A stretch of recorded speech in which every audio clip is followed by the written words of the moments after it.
Hey everyone, this is Ben here, and today what we're going to be doing is taking a surprise look at over $100 of GameStop retro products that I bought.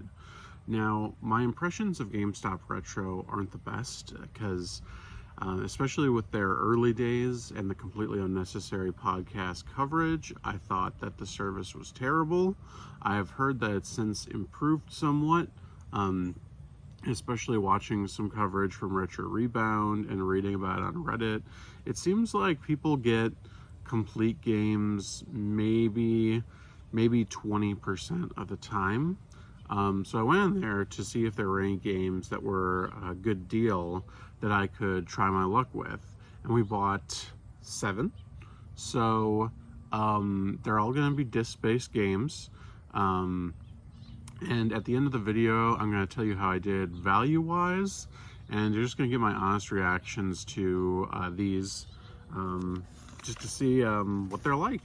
So let's get started, see what sort of quality I got. Okay, this first one has 2 games in it. All right, first one is Super Monkey Ball Adventure. Now, unfortunately, I can hear the disc rattling in there, so it looks like the disc got away, and it's kind of light, so I'm suspecting no manual. Ugh, indeed, no manual. I mean, at least it has the case, so that's better than a lot of the games I hear. So Super Monkey Ball Adventure, generally a pretty panned game for people say it's, you know, kind of mid, not very good, but I'm a huge Super Monkey Ball fan, so I figured it'd be a good thing to check out. So let's move on to the second game. And the generic GameStop case, and of course it's for a really good game, Yu-Gi-Oh! Capsule Monster Coliseum. I would have really liked to have that with the real case. 1 out of 2 ain't bad. Not really enjoying this, but what did I expect? All right, number 3, another generic GameStop case, and even worse than that, it's loose in here, and this is Ape Escape 2. Again, another game you will love to have with the case. Very disappointing, to be honest. Like, oh god, I hope the return policy is good, because this is going disastrously. That's 1 for 3 with the case, 0 with the manual. And these are all games of vintage that they would have manuals, as far as I know. So, yeah, 1 of 3. Well, the hit rate did seem to be about 20%, so I'm still statistically likely to get 1. All right. God.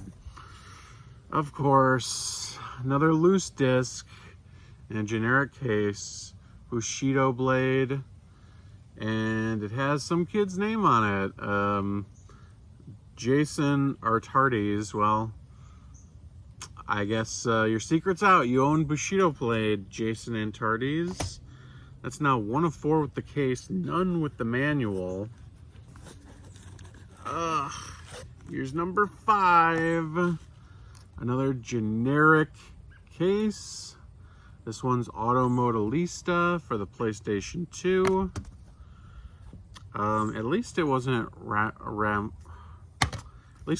rattling around, so that's a plus. Disc is pretty scratched, and it doesn't look like it's been resurfaced.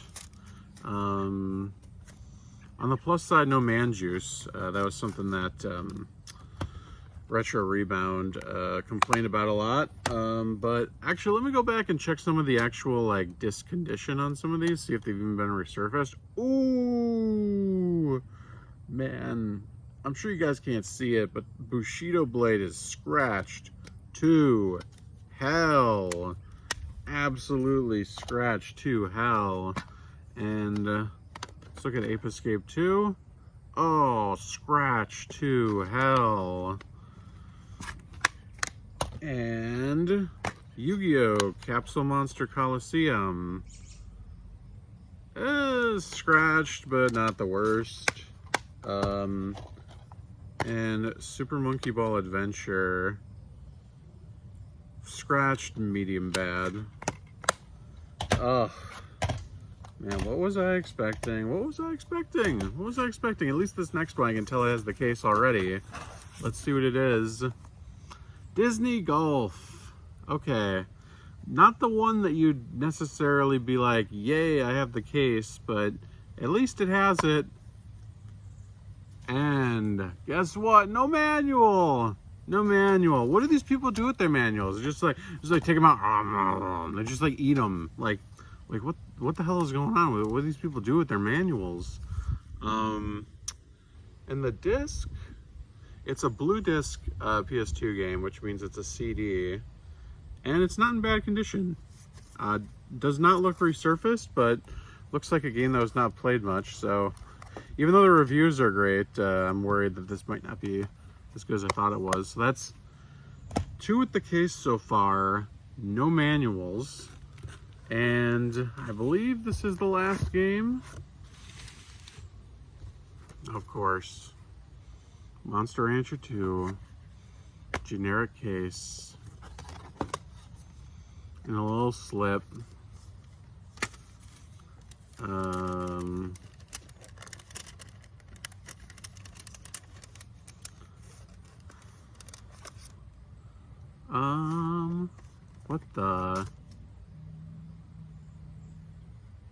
What the? Okay, I don't know what that is, but there's some white thing on the disc itself. Does not seem to want to come off. Huh. Interesting. Well, other than that weird white thing that didn't want to come off, the disc isn't too bad.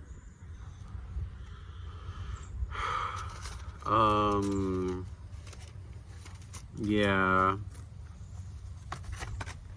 So this is extremely disappointing. So let's just look back at our coverage here. So we've got 2 games with the cases, 5 games without. And even for the 2 games with cases, neither of them have the manual, because some ghoul took it out and ate it or something, who knows. So like, yeah, there was like supposed to be, at least according to what I read from other people, like a 20% chance that, you know, you get a complete game.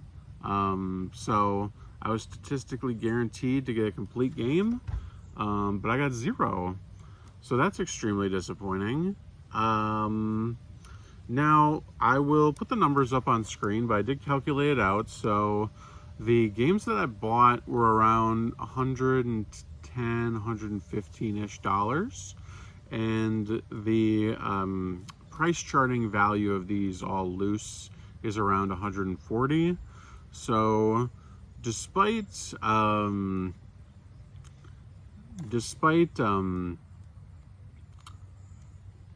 all of these basically, you know, coming in pretty unfortunate condition or completeness, my value is still there, but to be honest, I'm very disappointed. I was hoping for at least one complete in-box game. Like, the least valuable game in the whole lot I know was Super Monkey Ball Adventure, and I was at least hoping for a complete game there. And I've also been kind of working on my PS1 collection, so Monster Rancher 2 and Bushido Blade. I was hoping for a case, but of course nothing, because, you know, Gamestop. And, you know, I've heard absolutely terrible things about GameStop Retro, and to be honest, they're all true. Like, I mean, you order a game, it says not guaranteed to come with the case or manual. It's almost guaranteed it doesn't come with the case or manual. Like, you know, as you can see here, like 0 manuals, 5 without cases. So embarrassing. Clown stuff. So this was my first attempt at ordering from GameStop, and I don't think I'm ever going to do this again because I'm hugely disappointed and I didn't get anything I wanted. So yeah, GameStop Retro, they make you pay over $79 to get free shipping. So that's mostly the reason why I got as much as I did. And I do not recommend ordering from them. I think you'll be disappointed. You know, the only thing I can say is at least none of the games were cracked, or as I've heard other YouTube channels say, have some sort of weird gunk or juice on them. So luckily there's none of that. But yeah, pretty poor experience. I mean, the only other thing that was nice is that they did ship them very quickly, and they did arrive to my house pretty quickly. So overall, that's nice. But yeah, we're gonna have to see what the return policy is, because I feel pretty duped. Anyway, thank you guys so much for watching, and I hope you make sure to subscribe to tune into the next video. It's been a blast. Anyway, have a nice rest of your day.